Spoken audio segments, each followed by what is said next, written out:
So since I officially have a book buying sickness, I bought some more books. A lot more books. And half of them are sci-fi and half of them are fantasy, so I figured I would split this into 2 book haul videos rather than do one massive one. I don't know which approach is better, but I'm going to do it that way. This is really unhealthy for my bank account.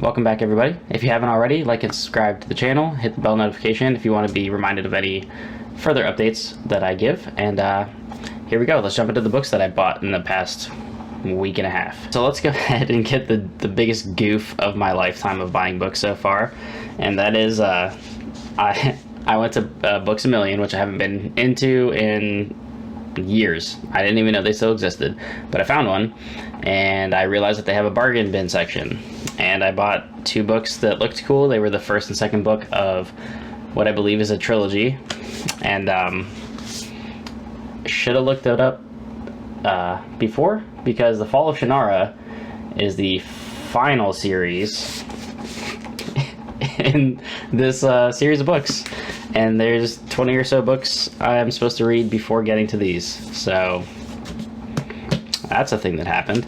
So I'm not going to go into these too much because, yeah. So if we take a look at all these here, there's a bunch of prequel stuff, and there's also like a full series, and the Black Elfstone, it's right down here. Yeah, right down there. There's a lot of books to come before this one, so these will sit on my shelf for a while until I can read all of Shannara and get to this series. So moving on. I did, of course, buy the follow-up to the Poppy War, which I absolutely loved, which is the Dragon Republic, and I fully anticipate reading this sometime between now and before November hits, because The Burning God drops in November, and I'm super excited to read that. The Poppy War was a fantastic grimdark debut novel for R.F. Kuang, and if this book is half as good as the first one, I'm going to love it, and I absolutely cannot wait for The Burning God, because I really enjoyed Rin as a character. I love the setting of the Poppy War. I don't even know exactly where this is going to take place outside of Rin growing as a character, going beyond the initial settlement that they were in through most of the Poppy War.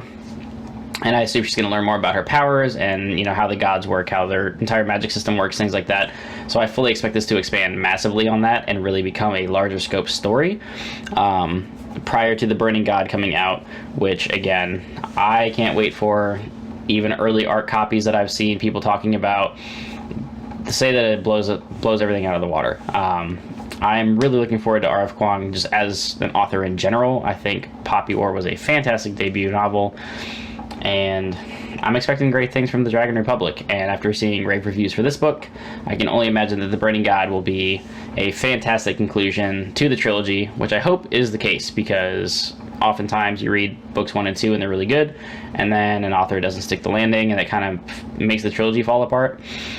I'm not anticipating that happening here. I think she is going to kill it, and I can't wait. Next up, as I'm trying to buy more female author books as well, because I'm just kind of grabbing a lot of stuff as I see it, a lot of highly recommended things, and a lot of them happen to be male authors. So for some reason there was a weird cut in the video when I was recording this, so the next book I was talking about was The Ruin of Kings by Jenn Lyons, but that wasn't going to come across, so that's what I'm talking about. Well, I've seen her name pop up every once in a while. I knew nothing about her. I know this was her debut fantasy epic novel. I think it's going to be 4 or 5 books, correct me if I'm wrong.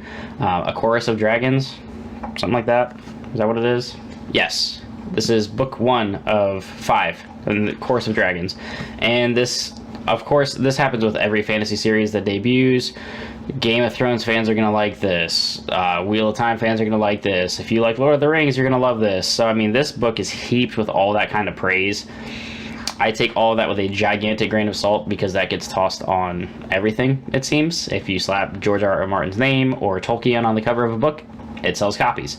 So I am anticipating a great debut novel for a fantasy series that should be epic. It basically, based on what I've read about the back of the book, at least, is Kieran, the main character, is not destined to be the chosen one. He's destined to essentially destroy the kingdom. So it sounds like he's setting up to be an anti-hero. I don't know if there's a prophecy involved, but I assume our main protagonist will end up being a hero and not destroying everything. Much like I think Random, the Wheel of Time, is not going to destroy the entire world. But I could be wrong. It might be an anti-hero. He might be something like the main character in Prince of Thorns, which I will talk about in just a moment. I don't really know. I don't anticipate an epic fantasy series revolving around a bad character. I have a feeling that he will end up being the good guy and the savior, and kind of bucking whatever prophecy is saying that he is supposed to be destined to destroy everything. I'm not buying it. Something I do hate, though, is what the hell is this? You literally cut the cover a little bit shorter to do sheer effervescent joy. Why? Like, you have an entire page of, like, author quotes and, like, I'm here to sell the book, but, like, just put that on the back of the book or on the front of the book. Like, what is it? You even have one. You have one right there. Why do you need a whole dedicated whatever? Since I mentioned it, Prince of Thorns by Mark Lawrence. So I am currently reading the Book of the Ancestor trilogy, which I am loving so far. Red Sister I really enjoyed. Grey Sister was building on everything and seemed to be ramping up to be better than Red Sister. And then I hit a snag somewhere in the middle of the book where 4 pages into chapter 31. You know what? Let me grab the book and I'll show you. So I've already reached out to Book Depository and I'm getting another copy sent to me. But here you go. This is chapter 31, all right? Page 242. Oh, wait, just kidding. Chapter 13 again. So I was like, okay, that's got to be a misprint, right? It's just, for some reason, they just changed the pages. And then you get to this, and nope, it's just like 117, 118, 119. It's just going back through chapters 13 to 16. Again. Not really sure why. And then, oh, just kidding. We're back in chapter 35 now. So that's interesting. But I really enjoy Mark Lawrence's writing style. It is a blend, in my opinion, of poetry and super approachable, streamlined prose, kind of like Sanderson. So there's a good mix of not just being super straightforward or purple, flowery prose. It's a very good blend of the two. And since I love that so much, I figured I would give Prince of Thorns a try, which everybody hypes to no end about being this super awesome grimdark fantasy.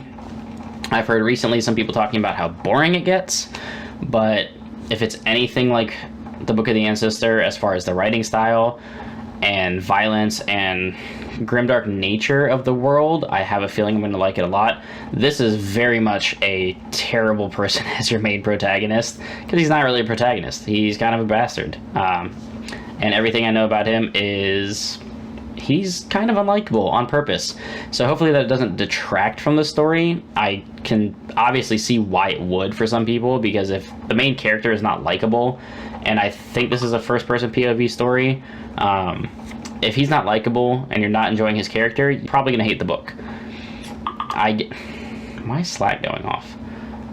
I assume I'm going to like it because I like Mark Lawrence's writing style, but who knows? I might hate it. But I decided to pick it up because I've been very interested in it recently, and I will definitely get to the series at some point in the future. So next up in my fantasy selection was my first Tad Williams novel, which is the Dragonbone. Jesus Christ, why? Who is talking on Slack at 10 o'clock? So where was I? The Dragonbone Chair by Tad Williams. So Memory, Sorrow, and Thorn. It's my understanding that this is a epic fantasy series. This is a little bit older. I know people have praised this like crazy. They say that this is where A Song of Ice and Fire really started, that George pulled a lot of his inspiration from this book, and of course, as I'm saying that, there you go. Inspired me to write my own 7-book trilogy. Yeah, 7 books, George, really? Okay. Sure. But I mean, I've heard fantastic things about this book. I'm all about these big, fat, epic sagas of books. I love them. So I don't really know what to expect out of it. It is a little bit older, but if so many authors are pulling from it, it's got to be pretty good. I've heard some things about it dragging in the middle, getting a little bit slow. I mean, I'm reading Wheel of Time. There's times that book drags and gets slow, so that series, sorry. So I don't anticipate having any, real negative feelings towards it. If it's anything that is being praised like it has, I am anticipating a lot of fun. And also, guess what? Simon's a kitchen boy. He's not a farmer, so that's different. Even though it's obviously a chosen one, he's a kitchen boy. Anyway, the last fantasy book that I picked up in this haul is Kings of the Wyld by Nicholas Eames.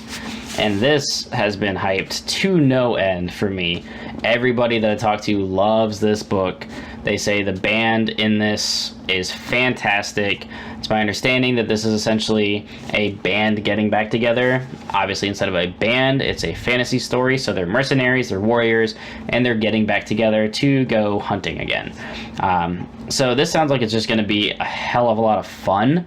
And that's what I've been told repeatedly by people who have read this, that the characters are so likable, their group dynamics, everything is just such a wild ride that I have a feeling I'm going to love this book. And I'm definitely going to bump this up on my TBR that is hundreds of books long at this point, because it sounds so cool. It sounds like so much fun. It's going to be a great book to mix up with all these epic, long, not tedious, but, longer, waiting for the payoff kind of books. And this, while it's not short, I mean, it's 500 and something pages, just the writing style, everything I hear about it is just that it's just going to be a blast. But as I said, I am splitting this into 2 videos because I have 7 sci-fi books that I want to talk about as well, and I didn't want this to turn into like a 25-minute rambling video all at once, so I split it into fantasy and sci-fi. So that will be in 2 days from this video, so keep an eye out for that. And I'm really trying to mix in a lot more sci-fi, as I don't want to get completely bogged down in just fantasy. And probably around October timeframe, since everybody likes to get in the mood for Halloween, I'm going to start reading my first horror novels. I almost said films because that's where I'm at right now, apparently. I'm going to start reading some horror. I don't know where to start. Any recommendations, I am happy to hear. Same with sci-fi. I mean, I bought a bunch of sci-fi stuff, but if any of you guys want to recommend sci-fi books, any horror stuff, anything you can think of, drop in the comments down below. Let me know what your recommendations are, and I'll definitely check them out. Every time somebody talks about a book that they love, I throw it on my TBR, because if at least one person is that rave about a book, it's got to be good to certain people. So I at least want to check it out, give it an obvious, a real try. I even have some like lit RPG stuff on my TBR that I have no idea when I'm going to read, but after seeing Aller and Kuang and talking to him a little bit about that genre and how he kind of helped pioneer it, that seems like it would be a lot of fun. So I definitely want to try some of those soon as well. But yeah, that's going to do it for this book haul right now.